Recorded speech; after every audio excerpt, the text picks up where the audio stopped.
Hello my beautiful friends, my name is Anna and welcome back to my channel if you're new here. Today I'm going to show you how to make esquites. Esquite is pretty much just a Mexican style corn in a cup, similar to an elote, which it would be the corn on the cup that's smothered with crema and mayonnaise and topped with cotija cheese, and this is kind of just that but in a cup. So I think it's just easier to eat. You don't get corn all over your mouth. I mean, if you're into that, that's great. I love corn in a cup, who doesn't? Let me show you the ingredients so we can get started. As far as ingredients go, you're going to need some corn, cilantro, lime, sour cream, mayonnaise, some chili powder. This is optional. I'm going to tell you why now. Cheese, salt, a little bit of oil, and you're also going to need some tajín if you can get your hands on it. This is very traditional on elotes and esquites, so I really do recommend that you get your hands on this if you can. In case you don't know what tajín is, it's pretty much like a chili lime seasoning. I know some other brand makes something similar, so if you can find that one, get your hands on it because it is worth it. But you can also use some regular chili powder and a little extra lime, and it should do the trick in case you can find it. But trust me, you're gonna want to put this on your elotes and esquites because it is amazing. Let me talk about the cheese for a second. Traditionally, you would use a cotija cheese. I couldn't get my hands on cotija cheese, so I'm using a queso fresco and I just crumbled it. Another thing I couldn't find in my supermarket is crema, Mexican crema. So I'm just kind of going to do my little thing, and this is what I always use. Some sour cream and mayonnaise. So that's kind of what I'm going to use to substitute that Mexican crema. First thing we want to do is remove the husk from the corn and just like clean it out as much as you can. And we're going to get the kernels off the cob. And I'm going to show you a little trick that I've learned from Laura Vitale. Shout out to Laura Vitale for the little tip on how to cut corn without the kernels flying around everywhere. You're going to need a bigger bowl, as you see here, and then inside you're going to put a smaller bowl. You're going to grab your corn. With your knife, you're just going to start removing all of the corn kernels.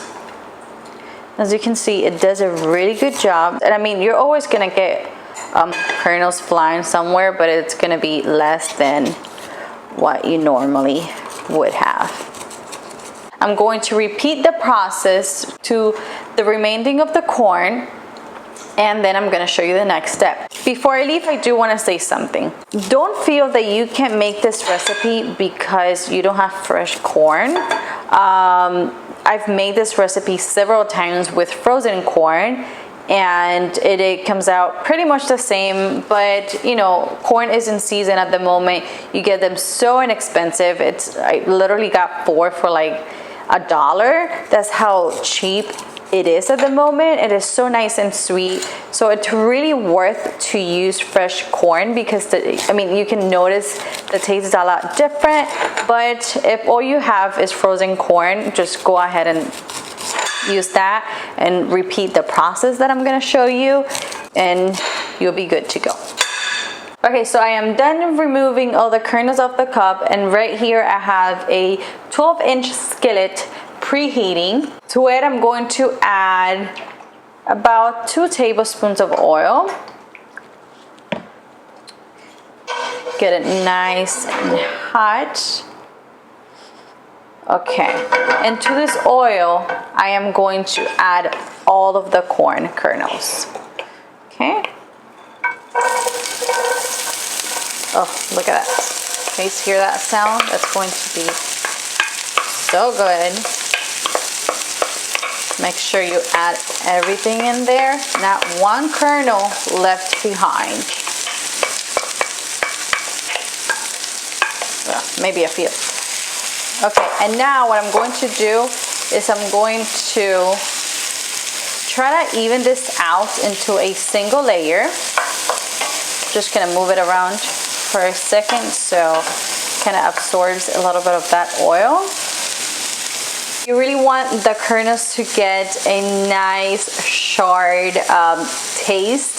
and look to it. If you're going to do it in a smaller skillet, or if you have a skillet that has the lid, I recommend putting the lid on so the corn can cook evenly. Since this skillet is so big, I don't have a lid for it. I'm just going to use a trusty baking sheet, and I'm gonna put it right on top, leaving a little bit of space so it can kind of breathe. I'm gonna let this cook for probably like 10 minutes or so. It's a medium low, by the way, if I hadn't said it already. And I'm just gonna let it do its thing, and while it's cooking, I'm gonna show you how to make the sauce. While my kernels are cooking, I want to start on the sauce, and I'm just gonna get a bowl and add the sour cream, mayonnaise,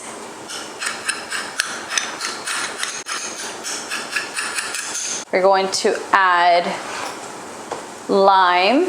I personally like mine with the juice of a lime and a half, but definitely try it after one lime and then see if it needs a little more for your taste. If you don't know by now, I like things very citrusy, so 1.5 does it for me. Okay, we're going to give this a nice mix. Okay, and I'm also going to add a pinch of salt.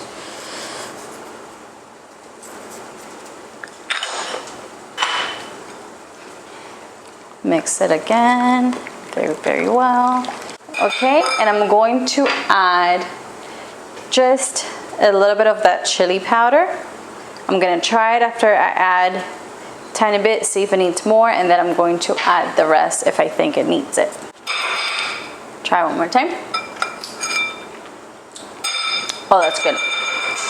That's perfect. At least for me, that's perfect. Okay, now that our sauce is done, I'm gonna go ahead and check on the corn and see how it's looking, and it's probably gonna be pretty much ready. We're just going to mix everything together, and we're gonna get eating, the most important part. My corn is done cooking, and I just wanna show you guys the most amazing color that it got. It's very nice and charred, and it's not overcooked whatsoever. They're really nice and juicy, and that's exactly what you want. You don't want overcooked corn because it's gonna be dry and it's not gonna taste that good. So you want something to look somewhat like this, and I'm just letting mine kind of like cool down. Just 1 sec so we can add the rest of the ingredients. I transfer the corn kernels into a bowl, and I just let it cool down just a little bit because it was literally steaming hot. And to it, I am going to add our crema mixture. Okay, here we go. I'm not gonna add all of it because I am making tacos tonight and I wanted a little leftover. I'm also going to add about half of the cheese.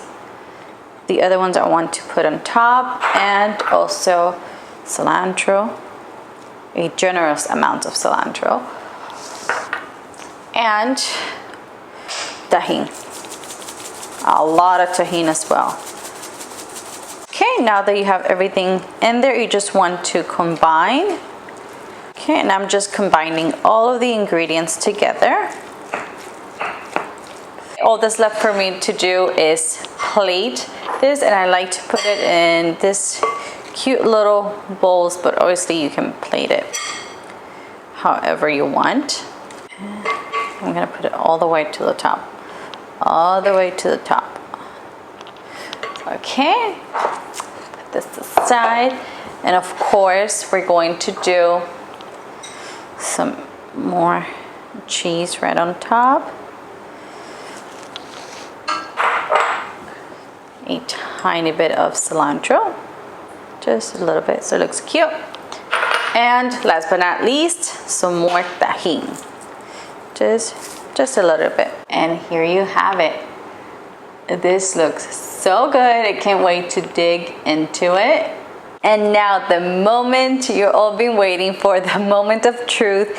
I'm going to give these a try.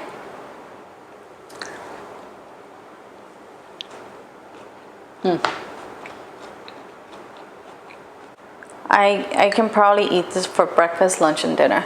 If you need a recipe to use up all of your sweet summer corn that's literally like everywhere in every supermarket and every farmer's market at this time of year, this is the recipe for you. it's so citrusy, and then you have the cheese, and then you have the creamy kind of like dressing, and you have fresh cilantro on top, and then this tahini, which is fantastic. It is literally one of my favorite seasoning. I mean, you can't go wrong with this recipe. If you like corn as much as I do, and you have corn around your house wondering what to do with it, make this recipe. You won't regret it. Please give this video a thumbs up if you enjoyed it, and don't forget to subscribe to my channel. And I want to know, what other recipes do you guys want to see that include corn? Because I mean, I find corn everywhere, and I have so many kind of like ideas, but I want to hear yours. So I'll see you guys in the next video. Bye bye.